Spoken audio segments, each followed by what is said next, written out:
ನಾನು ಕವನದ ಮೂಲಕ ನನ್ನ ಒಂದು ಸಂದೇಶವನ್ನು ನಿಮ್ಮೆದುರಿಗೆ ಇಡದೇ ಇದ್ದರೆ ನಾನು ಸಾಹಿತ್ಯದ ಜೊತೆಯಲ್ಲಿ ನಾನು ಅಪಚಾರ ಮಾಡಿದ ಹಾಗೆ ಅಂತ ನನಗನ್ಸುತ್ತೆ. ನಾನು ನನ್ನ ಒಂದು ಕವನವನ್ನು ನಿಮ್ಮ ಎದುರಿಗೆ ಓದಲಿಕ್ಕೆ ನಿಮ್ಮ ಅನುಮತಿಯನ್ನು ಕೋರ್ತೀನಿ. ಇದು ಈಗ ಬರೆದಿದ್ದಲ್ಲ, ನಾನು ಸುಮಾರು 10 ವರ್ಷದ ಹಿಂದೆ ಬರೆದಿದ್ದು ಪ್ರಕಟ ಆಗಿದೆ. ಇದರ ಹೆಸರು ಬಾಗಿನ ಅಂತ. ಒಬ್ಬ ಮುಸ್ಲಿಂ ಹೆಣ್ಮಗಳು ಬಾಗಿನವನ್ನು ಪಡ್ಕೊಂಡಾಗ ಅವಳ ಮನಸ್ಸಿನಲ್ಲಿ ಉತ್ಪನ್ನ ಆಗತಕ್ಕಂಥ ಭಾವನೆಗಳನ್ನ ನಿಮ್ಮ ಜೊತೆಗೆ ಹಂಚ್ಕೊಳ್ತಾ ಇದ್ದೀನಿ. ಮೊರ ಅಂದರೆ ಗೊತ್ತಲ್ಲ, ಕೇರತ್ತೆ ಅದು, ಇಲ್ಲಿ ಅಲ್ಲಿ ಮತ್ತು ಎಲ್ಲೆಲ್ಲೂ. ಆ ದಿನ ಸೇವಂತಿಗೆ ಹೂವು, ಸೇವಂತಿಗೆ ತಾನೆ ಅವಾಗ ಹೆಚ್ಚಿರೋದು, ಸೇವಂತಿಗೆ ಹೂವು ಚಳ್ಳನೆ ನಗು ಚಿಮುಕಿಸುತ್ತಿತ್ತು.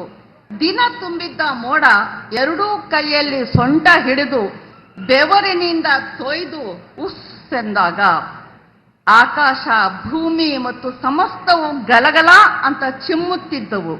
ಅಸೂಯೆಯಿಂದ ಸೂರ್ಯ ಕೆಂಪಾಗಿದ್ದ.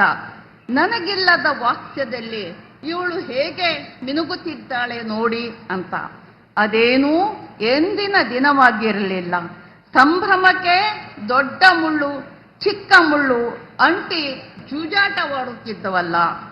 ಅಚ್ಚ ಕೃಷಿಕ ಬಸವರಾಜಣ್ಣನ ಎಡಹೆಗಲಿನ ವಲ್ಲಿಯೊಡನೆ ಮಣ್ಣಿನ ಗುಣ ಹೀರಿದ್ದ ನಾನು ಭಾನುವಿನಿಂದ ಜಯ ಆಗಿದ್ದು ಹೀಗೆ. ಯಾವುದೇ ಗೋಡೆಗಳಿರಲಿಲ್ಲ ಬಿಡಿ, ಪ್ರೀತಿಯ ಒಳವರತೆಗಳು ಜಿನುಗುವುದು ಹೀಗೆಯೇ ನೋಡಿ. ಸಾಬರ ಮಗಳು ಸಾಬರ ಸೊಸೆಗೆ ಜೀವ ತುಂಬಿದ ಹಸಿ ಮಣ್ಣಿನ ಬಾಗಿನ ಜಯ. ನಡೆಯವ ಹಬ್ಬಕ್ಕೆ ಅರಿಶಿನದ ಎಲೆ ಕಡುಬು. ಗಂಡನ ಮನೆಯ ಕಸೂತಿ ನೆರಿಗೆಗಳ ಸದಾ ಚಿಮ್ಮುತ್ತಿದ್ದರೂ ಎದೆಯಾಳದಲ್ಲಿ ಪಿಸುಗುಟ್ಟಿದ್ದು ಆ ಎಲೆ ಹಸಿರು ವಾತ್ಸಲ್ಯವ ನೇಯ್ದ ಸಾದಾ ಸೀರೆ.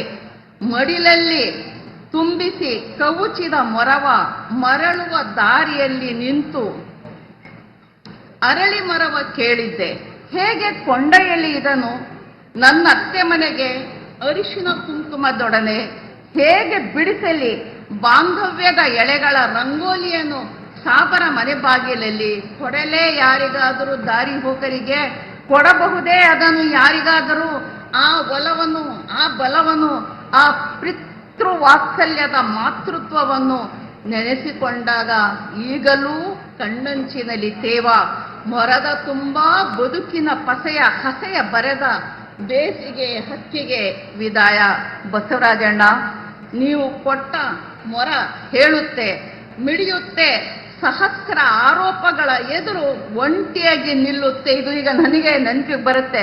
ಸಹಸ್ರ ಆರೋಪಗಳ ಎದುರಿಗೆ ಬಸವರಾಜಣ್ಣನ ಪ್ರೀತಿ ವಾತ್ಸಲ್ಯ ನನಗೆ ಜೊತೆಯಾಗಿ ಒಂಟಿಯಾಗಿ ನಿಲ್ಲುತ್ತೆ.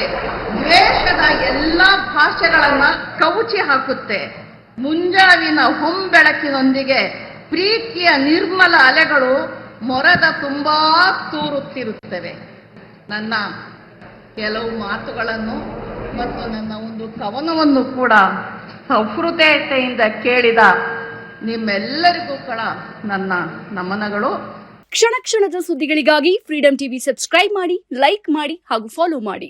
ಹೊಸ ಸುದ್ದಿಗಳ ನೋಟಿಫಿಕೇಶನ್ಗಾಗಿ ಬೆಲ್ ಐಕಾನ್ ಮೇಲೆ ಕ್ಲಿಕ್ ಮಾಡಿ.